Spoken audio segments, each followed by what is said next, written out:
Hello everyone, welcome back to my channel and I hope that you're all doing very well. So today in this video we'll be discussing a poem written by G.M. Mukti Bodh, that is Brahma Rakshas. And this poem was written in 1943. So before this poem goes on, let's quickly see the introduction to the poet who is G.M. Mukti Bodh. So his full name was Gajanan Madhav Mukti Bodh and he was one of the most prominent Hindi poets, essayists, literary and political critics and fiction writers of the 20th century. ये 20th century के fiction writer, political critics and one of the prominent Hindi poets and essayist में से एक थे, ठीक है. And he was born in 1917 and died in 1964. इनका जन्म हुआ था 1917 में और इनकी मृत्यु हो गई थी 1964 में. Okay, so it was the little introduction to the poet. अब हम चलते हैं हमारे पोएम पे जो कि है ब्रह्म राक्षस. ठीक है, तो सबसे पहले हम इसके थीम्स देखेंगे कि इस पोएम के थीम्स क्या क्या हैं. पहला है हमारा dilemma of existence, scathing criticism of the capitalist modern society where scholars often face the dilemma of existence. Scathing criticism का मतलब क्या है हम समझ लेते हैं पहले. scathing का मतलब होता है तीखा और criticism का मतलब होता है बुराई करना, आलोचना करना, ठीक है. लेकिन इसको हम ऐसे नहीं लेंगे, हम देखेंगे कि एक ऐसी तरह की सोसाइटी जहाँ पे कैपिटलिस्ट है, बहुत ज़्यादा इसकी एग्जिस्टेंस है, यानी पूंजीवाद, जो अमीर लोग हैं वो. और स्केदिंग सोसाइटी का मतलब है एक ऐसा सोसाइटी जहाँ पे हर चीज़ क्रूल है, ठीक है, जो भी रूल्स हैं वो बहुत ज़्यादा स्ट्रिक्ट हैं. तो ऐसे में जो स्कॉलर्स हैं, यानी हम कह सकते हैं विद्वान, और इजी लैंग्वेज में कहे तो ब्राह्मण लोग, ठीक है. तो ऐसे में जो ब्राह्मण लोग हैं उनके एग्जिस्टेंस पे बात आ जाती है, उनके अस्तित्व पे बात आ जाती है. अब क्या बात आती है, ये जो डिलेमा है, जो दुविधा है, वो हम इस पोएम में पढ़ेंगे, ठीक है. And the poet's feeling of rebellion, panic, frustration, etc. are visible in the poem. कि पोइट की जो फीलिंग्स हैं वो सारी चीज़ें विजिबल है इस पोएम में. किस तरीके की फीलिंग्स की, वो पैनिक कर रहे हैं, रिबेलियन है उनका पूरा एटीट्यूड और फ्रस्ट्रेटेड हैं वो. And next is observation have been made on the struggles of the suffering human being engulfed by social reality. कि जो suffering human beings हैं, कुछ ऐसे लोग हैं जो कि सोसाइटी के प्रोटोकॉल्स को, उनके रूल्स को फॉलो नहीं कर सकते, उनके लिए ये सारी चीज़ें मुश्किल हो जाती हैं और ये सारी जो स्ट्रगल्स वो करते हैं सफरिंग ह्यूमंस, उसको हम ऑब्जर्व करेंगे इस पोएम के थ्रू. तो अभी तक हमने इंट्रोडक्शन टू द पोएट और थीम को डिस्कस कर लिया है. अब हम चलते हैं इस पोएम के बैकग्राउंड को देखते हैं. तो ये जो पोएम है ब्रह्म राक्षस, ये एक ओल्ड एज स्टोरी है, हम कह सकते हैं बहुत सदियों पुरानी कहानी है, एक मिथ है, ठीक है. तो जो हमारे पोएट हैं ये रिविजिट करते हैं इस एज ओल्ड टेल को, जो कि है Brahma Rakshas, a terrifying and yet pitiable creature. यानी ये दिखने में डरावना तो है लेकिन साथ ही साथ ये मासूम जीव भी है. It brings together two opposite forces. और ये जो है ब्रह्म राक्षस, इसने दो अलग अलग अपोजिट फोर्सेस को एक साथ लाया. कैसे, हम इसके नाम से जान सकते हैं. ब्रह्म राक्षस यानी ब्रह्मा प्लस राक्षस, एंड ब्रह्मा स्टैंड्स फॉर ब्राह्मण पीपल, यानी जो स्कॉलर हैं, जो विद्वान हैं, ब्राह्मण लोग हैं, उनके लिए ये शब्द है ब्रह्मा, ठीक है. Who were the repository of the knowledge and light, जो कि हम कह सकते हैं ज्ञान का भंडार है, उनके पास लाइट है, ठीक है, काफ़ी सारा इनके पास नॉलेज है. और तभी हम देखेंगे राक्षस, जो कि एक डीमन को डिनोट करता है, demon of darkness and evil, ठीक है. तो ये दोनों ही बिल्कुल अपोजिट है, ब्रह्मा और राक्षस. तो मिथ के अकॉर्डिंग ऐसा माना जाता है कि जो भी ब्राह्मण है, ठीक है, जो भी स्कॉलर्स हैं, उनका काम क्या है, जो भी उन्होंने पूरी ज़िंदगी में जितना नॉलेज, जितना ज्ञान उन्होंने प्राप्त किया, वो सब उनको बांटना है, यानी उन सब को ये ज्ञान खुद से दूसरों को देना है, ठीक है. और अगर ऐसा वो जीते जी नहीं कर पाए तो उन्हें मृत्यु के बाद इसका परिणाम मिलेगा कि वो एक ब्रह्म राक्षस में बदल जाएंगे, यानी वो एक डिमोनिक क्रीचर बन जाएंगे और एक ऐसा स्पिरिट बन जाएंगे जिसे कभी भी मोक्ष की प्राप्ति नहीं होगी, ठीक है. तो ये एक तरीके से कर्स माना जाता है, श्राप माना जाता है उन लोगों के लिए जो जीते जी, उनके पास जितना भी ज्ञान था उन्होंने जीते जी उसे किसी और को नहीं दिया, किसी और को नहीं बांटा, ठीक है, और उन्होंने ऐसा करने से मना कर दिया. इसलिए ये कहा जाता है कि ये श्राप है कि मरने के बाद वो ब्रह्म राक्षस में बदल जाएंगे. And in this poem will see the Brahma Rakshas has tortured and decaying body which inhabits a shadowy dark world. कि मतलब इस पोएम में हम देखेंगे कि जो ब्रह्म राक्षस है उसे किस तरीके से टॉर्चर किया जा रहा है. मरने के बाद जब वो ब्रह्म राक्षस बन चुका है, उसकी जो बॉडी है वो डिकेइंग है, हम कह सकते हैं अनफिट बॉडी, ठीक है, हेल्दी नहीं है वो बिल्कुल भी, वो सफ़र कर रहा है काफ़ी सारी बीमारियों से, and lives in a shadowy and dark world. ठीक है, तो ऐसी जगह पे रहता है जहाँ बिल्कुल अंधेरा है, सब कुछ बिल्कुल सूना सूना से है। यानी एक तरीके से हम कह सकते हैं कि वो यहाँ पे सफ़र कर रहा है। ठीक है, उसको जो उसके पाप का परिणाम है वो इस रूप में मिल रहा है। And this is a comment against the intellectual who amasses knowledge without making anything of it, without utilising it for the greater good of the people and society. तो हम कह सकते हैं कि ये एक तरीके से एक कमेंट है। ठीक है, उस इंटेलेक्चुअल के अगेंस्ट, उस दिमाग वाले लोगों के अगेंस्ट एक ये कमेंट है, ये ब्रह्म राक्षस, कि उसके पास इतना सारा नॉलेज है लेकिन उसने इसको यूज़ नहीं किया दूसरों की अच्छाई के लिए, दूसरों की भलाई के लिए, पीपल एंड सोसाइटी। ठीक है, तो उसने अपनी नॉलेज को दूसरों के लिए यूज़ नहीं किया, दूसरों की भलाई के लिए यूज़ नहीं किया, और उसने ऐसा नहीं किया जीते जी, और बाद में मृत्यु के बाद उसे सज़ा के तौर पे क्या बनना पड़ा, एक ब्रह्म राक्षस। In this poem the figure of this intellectual is turn into an archetype through the use of the mythic figure of the ब्रह्म राक्षस। तो इस पोएम में हम देखेंगे कि ये पोएम जो है the figure of this intellectual, यानी जो ब्राह्मण लोग हैं, ठीक है, उनका दिमाग जो है, और उन्होंने इस चीज़ को यूज़ करने के लिए मना कर दिया दूसरों की भलाई के लिए। तो this poem is an archetype, यानी ये एक हम कह सकते हैं एग्जाम्पल है उन लोगों के लिए जो कि बहुत सारा नॉलेज रखते हैं और दूसरों को बांटने में कंजूसी करते हैं। ठीक है, उनको डर लगता है कि अगर मैं इसको सिखा दूंगा तो कहीं ये मुझसे ज़्यादा आगे ना निकल जाए, तो इसलिए ये सिर्फ एक तरीके का एग्जाम्पल है, and will see it through the figure of the Brahma Rakshas. So now finally let's begin this poem. On that side of the city near the ruins, an abandoned empty well, amid deep sunken stairs in the old steel puddle. यहाँ पे पहला stanza में हम देखेंगे कि ये ब्रह्म राक्षस जो है ये कहाँ रहता है। On that side of the city near the ruins, an abandoned empty well.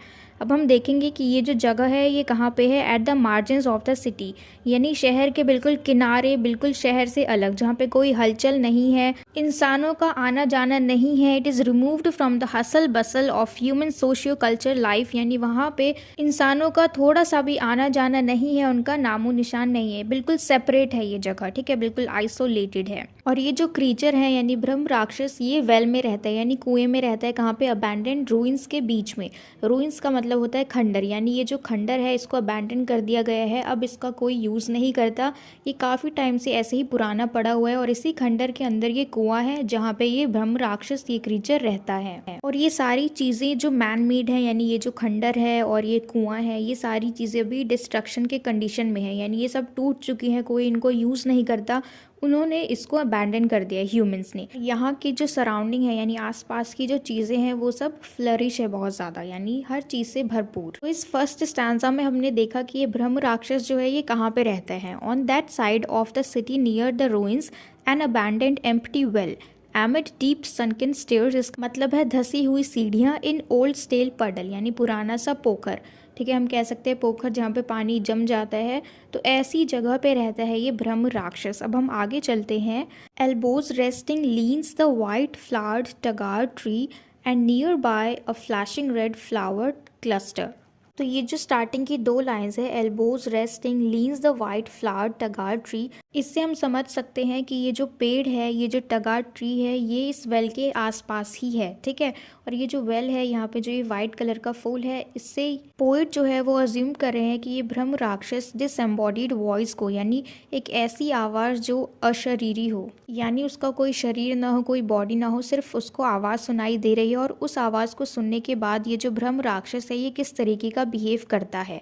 And nearby a flashing red flowered cluster, और वहीं पे ये जो सफ़ेद कलर का फूल है, इसके पेड़ के पास में ही एक रेड कलर के फूल का भी एक पेड़ है, और ये जो रेड कलर है ये किस चीज़ को शो करता है, डेंजर को शो करता है। It's hypnotic allure.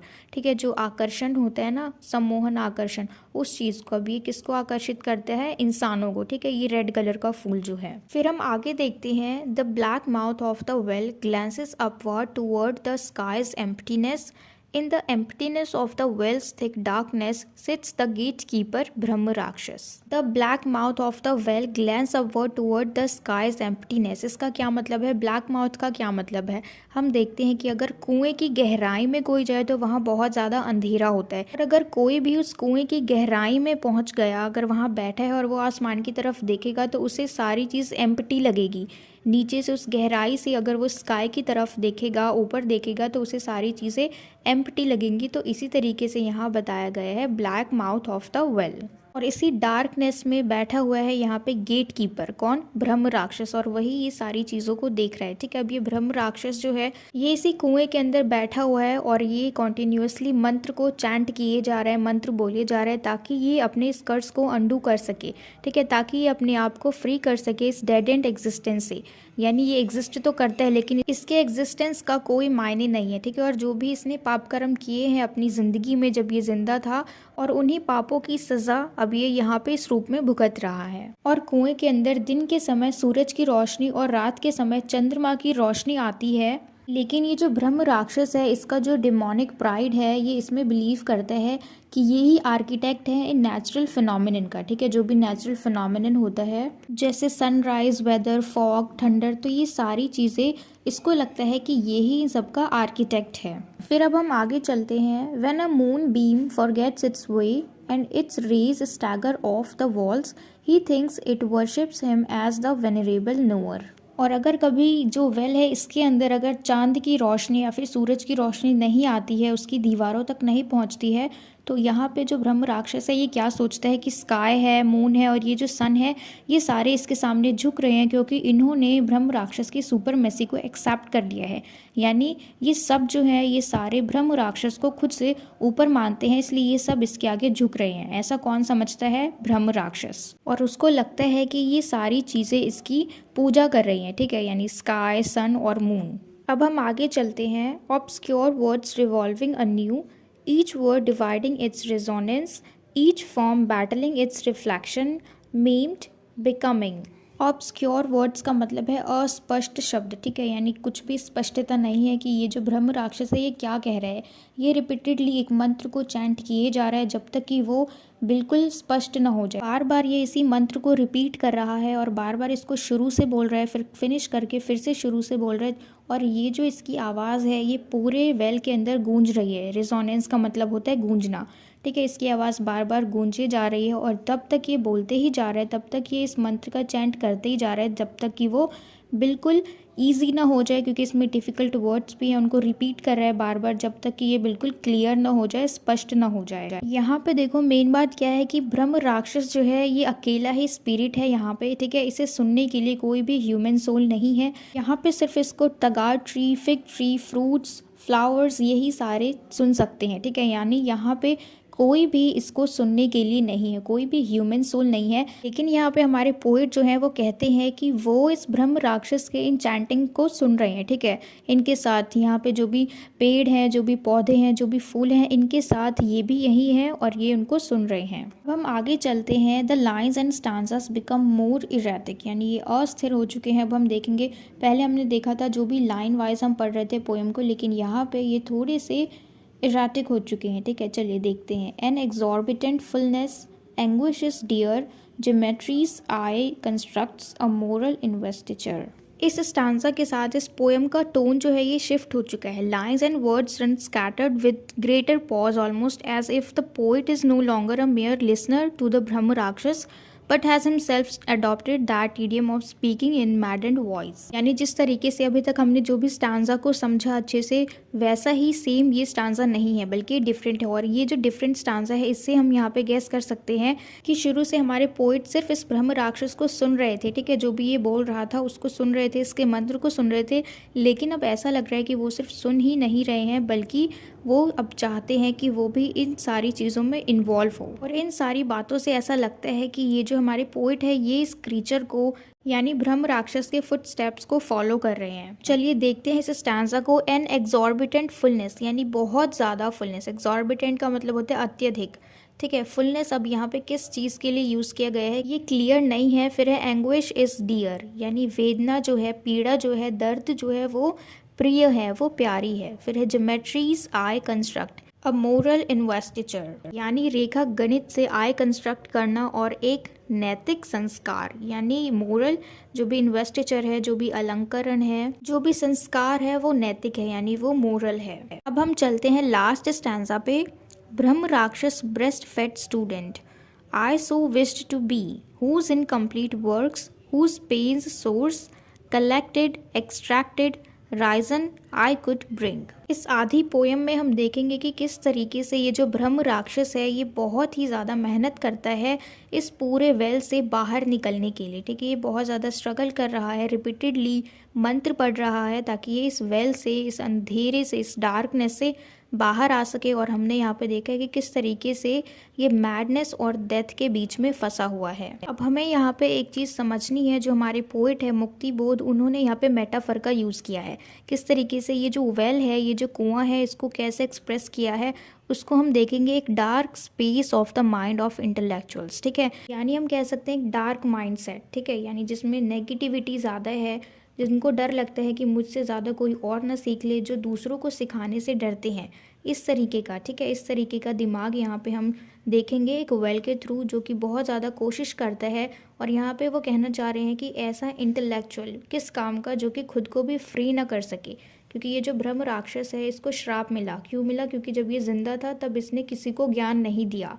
ठीक है, और अब ये मर चुका है, मरने के बाद ये ब्रह्म राक्षस बन गया है और ये अभी इस कुएं के अंदर है।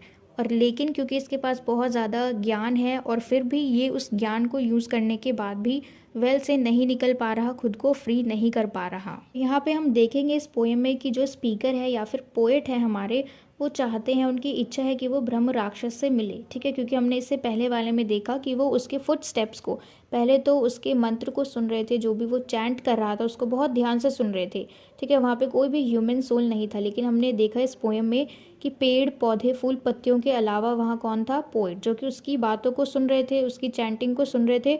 और लास्ट में हमने देखा कि वो टॉर्च लेके उसका पीछा कर रहे थे, उसके फुट स्टेप्स का पीछा कर रहे थे कुएं के अंदर। इसका मतलब है कि वो बहुत ही ज़्यादा इच्छुक है ब्रह्म राक्षस से मिलने के लिए। ठीक है, अब हम चलते हैं इस स्टांजा को देखते हैं। Brahmarakshas breast fed student, I so wished to be whose incomplete work whose pain source collected extracted risen I could bring. ये जो ब्रह्म राक्षस है इसका इनकम्प्लीट वर्क क्या है जो कि ये करना चाहता है, अपने काम को कंप्लीट करना चाहता है, कि ये वेल से बाहर निकलना चाहता है, इसके ऊपर जो कर्स है उसको अंडू करना चाहता है। लेकिन इसका ये जो इनकम्प्लीट वर्क है ये कंप्लीट नहीं हो पा रहा है। इसका जो पेन का सोर्स है, दर्द का सोर्स है, वो क्या है? कैद होना। ठीक है, कैद रहना, यानी मुक्त ना रहना, फ्री ना रहना।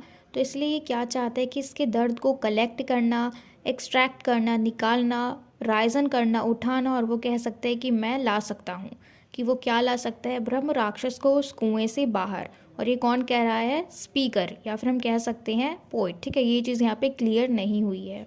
तो इसी के साथ हमारी ये पोएम एंड होती है और मुझे पूरी उम्मीद है कि आपको ये पोएम अच्छे से क्लियर हो गई हो, कोई डाउट ना रहे हो। And if so then please let me know in the comment box if you like this video and share it with your friends as well so that they can get help from it.